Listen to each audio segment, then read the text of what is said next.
How many of you knew that today was Pi Day? That's great. Let me turn this camera on here too. Excellent. Pi Day is March 14th because pi starts out 314. In fact, it starts out 3.14159.265.3589 and on. And the way I know that is this cute little rhyme. See, I have a rhyme assisting my feeble brain, its tasks oft times resisting.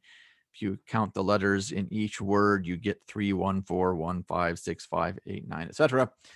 So that is a little proof of my nerd background. I'll talk a little more about that. As I grew up, I took a lot of refuge in books and in mathematics due to the dysfunction around me. My parents did what they could. They did the best they could with the resources they had. And often that was really not enough for a child. I had a father who was a functioning alcoholic. I had 2 stepfathers and many boyfriends that came through my life and sent it different directions thereafter, and a single mom with 2 kids. We were somewhat poor a lot of the time, especially between husbands.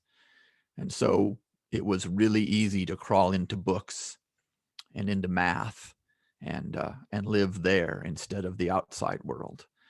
So the nerd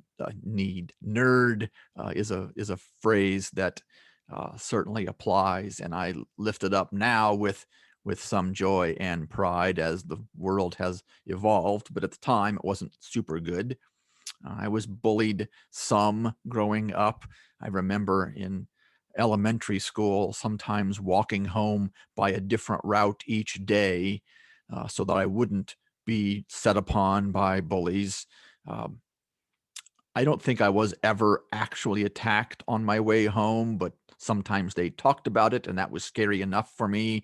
Plus, the whole mathematical brain, it was fun to map out different routes and be as random as possible. Uh, as we got into high school, I did get into a few fights on the school bus or outside the band room. Um, so it was not the most pleasant of childhoods anyway. And it led me to ask questions. Why is this happening? Why does it happen to anyone? Can we make this better? Are there things we can do so that no one suffers like this ever again?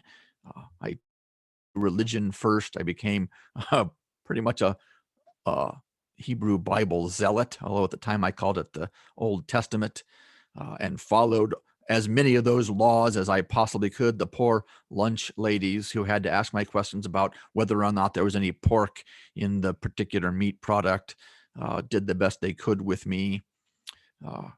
And then with the keen mind that really teenagers seem to possess particularly well, I could smell the hypocrisy of the people attending church around me, and that put me off for a while.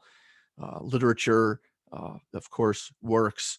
I tried to find answers in science and physics in particular. Eventually took a degree in philosophy, asking how to care for each other and how to make a better world. And then finally, as you can tell, made full circle and back to religion.